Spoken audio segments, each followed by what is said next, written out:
The live TV, सच सबसे आगे। नमस्कार, मैं हूं रंजीत झा और आप देख रहे हैं द लाइव टीवी। इजराइल और फिलिस्तीन की जंग लगातार जारी है। हमास और आईडीएफ एक दूसरे पर वार पलटवार तो कर रहे हैं, लेकिन इस दौरान जब से ग्राउंड ऑपरेशन शुरू हुआ है, इजरायली सैनिकों की हालत एकदम से खराब हो गई है। वो लोग अब इस युद्ध के पक्ष में नजर नहीं आते हैं, लेकिन इजराइल के प्रधानमंत्री बेंजामिन नेतन्याहू और इजरायली फोर्स के जो चीफ हैं, वो नहीं चाहते कि यह युद्ध रुक जाए। युद्ध विराम के तमाम प्रयास फेल होते नजर आ रहे हैं। 84वें दिन में भी यह प्रयास नहीं हो पाया है कि युद्ध विराम हो जाए और गजा वासियों की बात, फिलिस्तीनियों की बात इजराइल सुन ले, शर्त मान ले। ऐसी कोशिशें तमाम नाकाम होती गई हैं। लेकिन जब इजराइल के प्रधानमंत्री जिद पर आ रहे हैं और आईडीएफ का चीफ यह कहता है कि जंग लंबी चलने वाली है, तो उन्हें सबसे पहले इन तस्वीरों को देखना होगा। हमास के सामने ग्राउंड ऑपरेशन में इजरायली सैनिकों की कितनी दुर्गति हो गई है और उसी से इजरायली सैनिक डरे सहमे हुए हैं।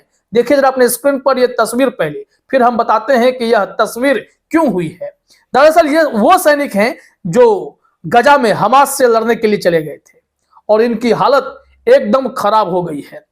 देखिए आप तस्वीर में, किसी का हाथ नहीं है, किसी की टांगे गायब है, तो कोई दर्द से कराह रहा है, तो कोई बेड पर लेटा हुआ है। ये 3-4 तस्वीरें बयां कर रही हैं कि इजरायली सैनिकों की कितनी दुर्गति हो गई है। और खुद इजरायली सैनिक कह रहे हैं कि हमें हमारी सरकार ने जंग में धकेल दिया, हम इस जंग को नहीं चाहते थे। वो चाहते तो फिलिस्तीनियों की एंट्री अपने यहां बंद करके उन्हें उनका हक दे देते, लेकिन ऐसा नहीं किया इन लोगों ने और फिलिस्तीन पर कब्जा पाने की चाहत, गजा को कंट्रोल में रखने की चाहत, हमास को खत्म करने की चाहत इजरायली सैनिकों को भारी पड़ गई। इन लोगों ने पहले कत्लेआम मचाया, गजा में लोगों को मारना शुरू किया और जब बात यह समझ में आई कि हवाई हमले करने से वो हमास का मुकाबला तब भी नहीं कर पाएंगे क्योंकि हमास के लड़ाके टनल में सुरक्षित होते हैं, तो इन लोगों ने ग्राउंड ऑपरेशन शुरू किए और जिसके बाद इजरायली सैनिकों की शामत आ गई। आफत में फंस गए, मौत को इन लोगों ने खुद बुलावा भेज दिया। कई मारे गए और कई अपाहिज हो गए। ये सब अब जंग लड़ पाने की स्थिति में आ ही नहीं सकते, आएंगे भी नहीं। और इन लोगों ने खुद ही अपने सरकार के खिलाफ बोलना भी शुरू कर दिया है। नेतन्याहू के खिलाफ वहां के नागरिक समेत ये सैनिक भी गुस्सा कर रहे हैं और ये सैनिक भी वहां के आम नागरिक होते हैं, क्योंकि इजराइल में यह नियम है, आम नागरिक भी सैनिक ही है, कम से कम 2 साल तो है और वो जंग लड़ेगा। इस तस्वीर को साझा करते हुए लिखा भी गया है, Jewish soldiers wounded in Gaza are permanently disabled and will never be able to join the army again। ये गुलाम नबी मदनी ने उर्दू में लिखा, हमने ट्रांसलेट करके बताया है। मतलब यह है कि इजरायली सैनिक जो घायल हो गए हैं या अपाहिज हो गए हैं गजा में, वो अब किसी भी रूप में जंग लड़ने के लायक नहीं बचे, परमानेंटली डिसेबल्ड हो गए हैं। फिर भी अगर इजरायली सैनिक को अगर मौत के मुंह में ढकेलना है तो फिर कोई बात ही नहीं है। जरा एक खबर हम आपको दिखाते हैं। इस खबर में बताया गया है कि ये लोग कर क्या रहे हैं। इजरायली सैनिकों के जो मुखिया हैं वो जान रहे हैं कि उनके सैनिक मारे जा रहे हैं, अपाहिज हो रहे हैं, जंग नहीं लड़ना चाहते, इसके बावजूद भी बड़े बड़े बयान दिए जा रहे हैं और भी गतिविधि को तेज कर रहे हैं। देखिए जरा अपने स्क्रीन पर एक रिपोर्ट है सरल नामा का। इसने हेडलाइन में लिखा है, इजराइल का कहना है कि गाजा युद्ध महीनों तक चलेगा क्योंकि संघर्ष फैलने की आशंका बढ़ गई है। इसमें एक स्टेटमेंट है इजराइल के सैन्य प्रमुख का, वो भी देखिए जरा अपने स्क्रीन पर, वो क्या कह रहे हैं और वाकई में इजरायली सैनिकों की स्थिति क्या है। एक वीडियो क्लिप के जरिए उसमें जो कहा जा रहा है उसका नरेशन देखकर हम आपको बताएंगे कि वाकई में माजरा क्या है और इजराइल ढकोसला क्यों दिखाता है। यहां सरलनामा ने लिखा है, इजराइल के सैन्य प्रमुख ने कहा हमास पर इजराइल का युद्ध महीनों तक चलेगा क्योंकि गाजा पट्टी के बाहर की घटनाओं ने संघर्ष फैलने के जोखिम को उजागर किया है। इजराइल के chief of staff Herzi Halevi ने मंगलवार को गाजा सीमा से एक टेलीविजन बयान में संवाददाताओं से कहा कि युद्ध कई महीनों तक चलेगा। हलेवी ने कहा, आतंकवाद संगठन को खत्म करने के लिए कोई जादुई समाधान नहीं है, कोई शॉर्टकट नहीं है, केवल दृढ़ संकल्प और लगातार लड़ाई है। हम हमास के नेतृत्व तक भी पहुंचेंगे, चाहे इसमें 1 सप्ताह लगे या महीनों लग जाए।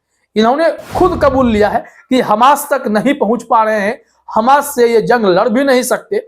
इस वजह से इन लोगों ने शायद वहां के निर्दोष बेगुनाहों को, बच्चों को मारना शुरू कर दिया, जिसकी प्रतिक्रिया हमास ने अपने हमले से जब दी तो इजरायली सैनिक छटपटा उठे और उनकी हालत खराब हो गई है।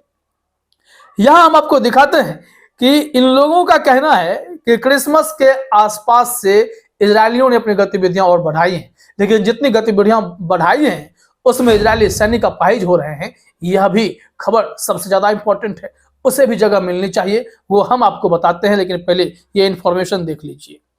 यहां लिखा हुआ है कि संयुक्त राष्ट्र मानवाधिकार कार्यालय के प्रवक्ता सेफ मागांगो ने मंगलवार को कहा है कि हम इजरायली बलों द्वारा मध्य गाजा पर जारी बमबारी से गंभीर रूप से चिंतित हैं, जिसमें क्रिसमस की पूर्व संध्या के बाद से 100 से अधिक फिलिस्तीनी लोगों की जान चली गई है। इजरायली बलों को नागरिकों की सुरक्षा के लिए सभी उपलब्ध उपाय करने चाहिए। चेतावनियों और निकासी आदेश उन्हें उनके अंतर्राष्ट्रीय मानवीय कानून दायित्वों की पूरी श्रृंखला से मुक्त नहीं करते हैं। तो इससे यहाँ संयुक्त राष्ट्र की तरफ से जो चिंता जाहिर की गई है वो गाजा वासियों को लेकर की गई है कि गाजा में निर्दोषों को मारा जा रहा है। कोई भी इजरायली सैनिक या इजराइल का प्रशासन मानवीय मूल्यों से ऊपर नहीं है। ह्यूमन राइट्स का ख्याल रखना होगा, युद्ध नियमों का उल्लंघन नहीं कर सकते। इनके बावजूद ये लोग अपनी हरकतों से बाज नहीं आए। तो एक तस्वीर तो हमने आपको दिखाई जिसमें कुछ सैनिक आपको इस अवस्था में दिखे हैं कि वो एकदम से बेचैन, परेशान हैं, छटपटाहट में हैं, दर्द में हैं और वो अपनी सरकार को कैसे कोस रहे हैं, इसको लेकर एक वीडियो अपने स्क्रीन पर आप देखिए, मिश्रा अमरेश ने शेयर किया था। इस वीडियो में भाषा दूसरी है लेकिन इनका गुस्सा है वहां पर। वो अपना गुस्सा बयान कर रहे हैं कि हमें युद्ध में धकेल दिया। इसमें जो कहा जा रहा है उसका मैं नरेशन दे रहा हूं, पढ़ रहा हूं, बस उस विजुअल पे गौर फरमाइए। तकलीफ वही है जो मैं बता रहा हूं। यह ट्वीट में उस वीडियो के अंश लिखे गए। नीचे दिया गया वीडियो आंखें खोलने वाला है। इसमें आईडीएफ सैनिक को दिखाया गया है जो गाजा में लड़ा था और हमास से हारने के आघात, भय और अपमान को याद कर रहा है। वह सोते समय डर के मारे पेशाब कर देता है और कई बार अपनी पत्नी को मारने की कोशिश भी कर चुका है।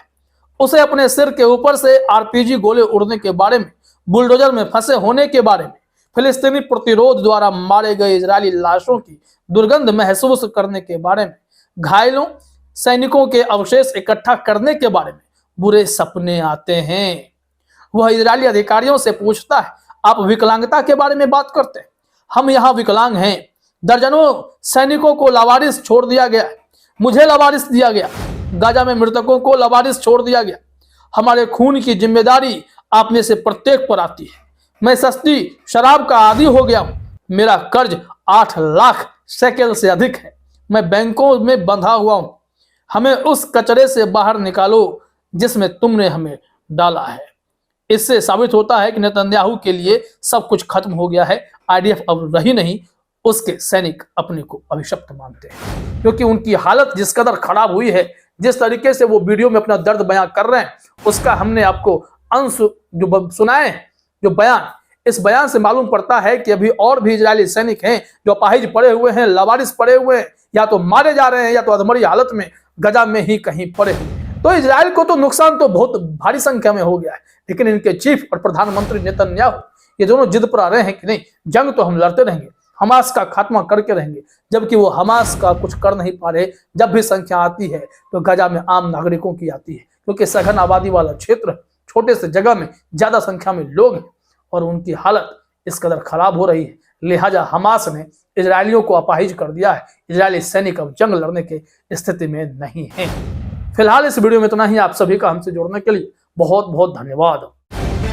द लाइव टीवी, सच सबसे आगे।